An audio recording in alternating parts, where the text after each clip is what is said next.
हिंदी में आप सभी का स्वागत है। आज हम पढ़ेंगे डॉक्टर हजारी प्रसाद द्विवेदी जी, आचार्य हजारी प्रसाद द्विवेदी जी के द्वारा लिखे गए निबंध अशोक के फूल। अब यहाँ पर इस गद्यांश को हमें पढ़ना है। लेखक कहते हैं कि रविंद्रनाथ ने इस भारतवर्ष को महामानव समुद्र कहा है। महामानव विभिन्न प्रकार के मानव का समुद्र। जैसा कि आप जानते हैं, बहुत सी नदियां हैं जो जाकर के समुद्र में मिल जाती हैं। उसी तरह से भारतवर्ष जो है वह विभिन्न प्रकार के मनुष्यों का समुद्र है। क्या कहते हैं लेखक? विचित्र देश है वह। असुर आए, आर्य आए, शक आए, हूण आए, नाग आए, यक्ष आए, गंधर्व आए, न जाने कितनी मानव जातियां यहाँ आईं और आज के भारतवर्ष को बनाने में अपना हाथ लगा गईं। यह भारतवर्ष क्या है? समुद्र है। विभिन्न प्रकार की जातियां, चाहे आर्य हो, हूण हो, शक हो, यक्ष हो, गंधर्व हो, सभी मानव जातियां हमारे भारतवर्ष में आईं और सबने अपने भारत के विकास में योगदान दिया। और यह जो हमें भारत आज दिखाई देता है, यह इन सभी जातियों की मिले जुले योगदान से बना है। और क्या कहते हैं लेखक? यह जो योगदान करके जो नई परंपराएं आई, जिसे हम हिंदू रीत नीति कहते हैं, वे अनेक आर्य और आर्येतर उपादानों का अद्भुत मिश्रण है। आर्य और आर्य के बाद जो सभी जातियां आईं, उनके द्वारा ही परंपराएं बनाई गईं, जिसे आज हम अपनी रीति और नीति मानते हैं। एक एक पशु, एक एक पक्षी न जाने कितनी स्मृतियों का भार लेकर के हमारे सामने उपस्थित है। अशोक की भी अपनी स्मृति परंपरा है, आम की भी है, बकुल की भी है, चंपे की भी है। सब क्या हमें मालूम है? जितना मालूम है उसी का अर्थ क्या स्पष्ट हो सका है। लेखक कहते हैं कि सबकी अपनी अपनी परंपराएं हैं। जो भी चीज़ें हमें आज देखने को मिलती हैं, उसी तरह से यह जो अशोक का फूल है, इसकी भी अपनी कोई परंपरा है।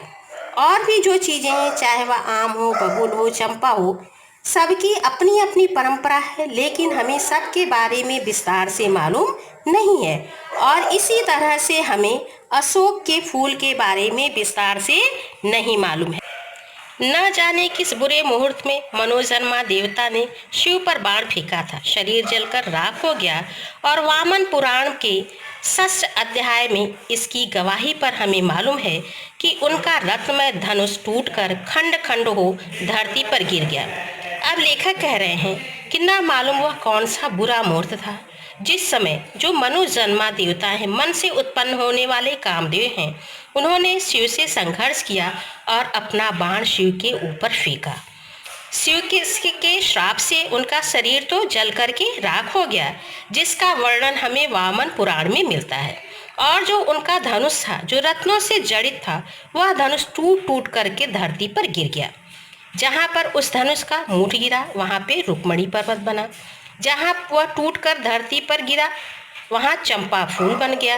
हीरे का बना हुआ जो उस धनुष बाण का उनका नाह स्थान था, वह टूट कर गिरा और मौलसिरी के फूलों में बदल गया। अच्छा ही हुआ, इंद्रनील मणियों का बना हुआ कोटि देश भी टूट गया और सुंदर पाटल पुष्पों में परिवर्तित हो गया। यह भी बुरा नहीं हुआ, लेकिन सबसे सुंदर बात यह हुई कि चंद्रकांत मणियों का बना हुआ मध्य देश टूट करके चमेली बन गया।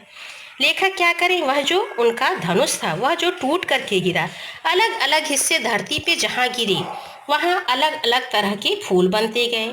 कहीं पर मौलसिर बन गया, कहीं पर उनका जो इंद्रनील मणि से बना हुआ उस धनुष का जो भाग गिरा, वह जो है सुंदर पाटल पुष्प में बदल गया। और लेकिन क्या कहते हैं, जो चंद्रकांत मणि का बना हुआ मध्य देश था, उसे चमेली बना। विद्रुम की बनी निम्नतर कोटि सबसे बेला बन गई। स्वर्ग को जीतने वाला कठोर धनुष जो धरती पर गिरा, तो कोमल फूलों में बदल गया। क्या कहते हैं लेखक? वह जो धनुष जो कि कठोर था और जो कि सभी चीज़ों को जीतने वाला था, जब उसका धरती के साथ समागम हुआ, जब वह धनुष का हिस्सा धरती पर गिरा, तो उसकी सारी कठोरता समाप्त हो गई और वह कोमल पुष्पों में बदल गया। तो जो स्वर्ग की चीज़ें हैं, जब धरती से उनका समागम होता है, जब वो धरती से मिलती हैं, तो उनमें मनोहरता आ जाती है, उनमें कोमलता आ जाती है। लेखक क्या कहते हैं? परंतु मैं दूसरी बात सोच रहा हूँ, इस कथा का रहस्य क्या है? यह क्या पुराण काल की सुकुमार कल्पना है या सचमुच ये मूल भारतीय संसार में गंधर्वों की देन है? एक निश्चित काल के पूर्व इन फूलों की चर्चा हमारे साहित्य में मिलती भी नहीं। लेखक क्या कहते हैं, मेरी चिंता केवल अशोक के फूल के बारे में है कि यह जो अशोक का फूल है या यह केवल पुराण काल की कल्पना है या भारतीय संसार में गंधर्वों ने अशोक को फूल दिया, क्योंकि यह जो अशोक का फूल का वर्णन है एक निश्चित काल तक हमें साहित्य में मिलता है, उसके बाद इस अशोक के फूल का वर्णन हमें साहित्य में नहीं मिलता। लेखक क्या कहते हैं, सोम निश्चित रूप से गंधर्वों से खरीदा जाता था। ब्राह्मण ग्रंथों में यज्ञ की विधि में यह विधान सुरक्षित रह गया है। ये फूल भी क्या उन्हीं से मिले? क्या कहते हैं लेखक, जो सोम रस है वह गंधर्वों से लिया जाता था, इसका वर्णन तो हमें मिलता है और इसका विधान भी हमारे ब्राह्मण ग्रंथों में है। तो क्या यह जो अशोक का फूल है यह भी वहीं से आया? फिर लेखक क्या कहते हैं, कुछ बातें तो मेरे मस्तिष्क में बिना सोचे ही उपस्थित हो रही हैं। यक्षों और गंधर्वों के देवता कुबेर, सोम, अप्सराएं बाद के ब्राह्मण ग्रंथों में भी स्वीकृत हैं, तथापि पुराने साहित्य में आप देवता के रूप में ही मिलते हैं। लेखक क्या कहते हैं, मेरे दिमाग में एक विचार आ रहा है कि जो यक्ष और गंधर्वों के देवता हैं कुबेर, और यह जो उनका सोम है, जो अप्सराएं हैं, इनका वर्णन तो ब्राह्मण ग्रंथों में मिलता है और उन्हें पुराने साहित्य में देवता के रूप में माना गया है। और जो बौद्ध साहित्य है उसमें यह हम वर्णन पाते हैं कि यह जो अप्सराएं हैं, सोम हैं, यह कई बार बुद्ध देव को अपना जो उनकी तपस्या है उसमें बाधा पहुंचाते हुए बताए गए हैं। महाभारत में भी बहुत सी कथाएं हमें मिलती हैं जिनमें यह बताया गया है कि जो संतान को चाहने वाली स्त्रियां हैं, संतान की इच्छुक स्त्रियां हैं, वह जो है वृक्षों के पास जाती थीं और जो यक्ष हैं, यह यक्ष देव जो है संतान चाहने वाली स्त्रियों की इच्छाओं को पूरा करते थे, इसलिए यह स्त्रियां इनके पास जाती थीं। और जो यक्ष और यक्षिणी हैं, यह जो है उर्वरक उत्पादकता की देवता माने जाते हैं, उर्वरता की देवता माने जाते हैं। और जो कुबेर है, ऐसा माना जाता है कि यह जो अक्षय निधि है, अक्षय खजाना है, उसके देवता हैं। और जो यक्षमा नामक रोग है, इसका भी संबंध इन्हीं यक्षों से है।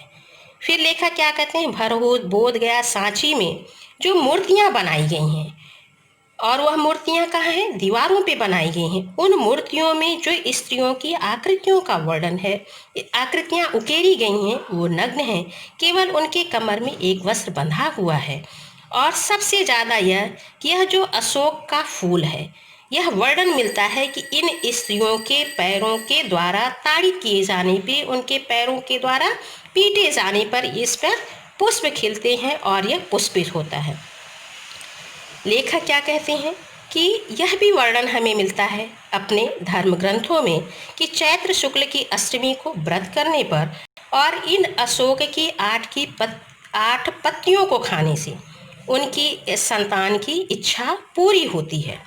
और अशोक कल्प में बताया गया है कि यह जो अशोक का फूल है यह 2 रंग का होता है, एक सफ़ेद रंग का और दूसरा लाल रंग का। इन दोनों रंग के फूलों का अलग अलग वर्णन, अलग अलग प्रयोग है। और यह वर्णन हमें मिलता है कि जो सफ़ेद फूल है उनका प्रयोग तांत्रिक क्रियाओं में किया जाता है और जो लाल रंग का फूल है वह स्मरण शक्ति को बढ़ाने वाला होता है। लेखक कहते हैं, इन सारी बातों का रहस्य क्या है? यह अशोक के फूल का जो वर्णन मिलता है, इसके पीछे क्या रहस्य छिपा हुआ है? तो इस रहस्य को जानने के लिए लेखक क्या कहते हैं, मेरा मन प्राचीन काल की कुंजटिक आच्छन्न मतलब जो कोहरे से ढका हुआ आकाश होता है, उस तरह से मैं यह इन सारी बातों के रहस्य को कोहरे से ढके हुए आकाश में दूर तक जा कर के जाना चाहता हूँ। अर्थात मैं इन सारी बातों के रहस्य को समझना चाहता हूँ, लेकिन कैसे मैं समझूँ यह मेरी समझ में नहीं आ रहा है। धन्यवाद। इसके आगे हम कल पढ़ेंगे।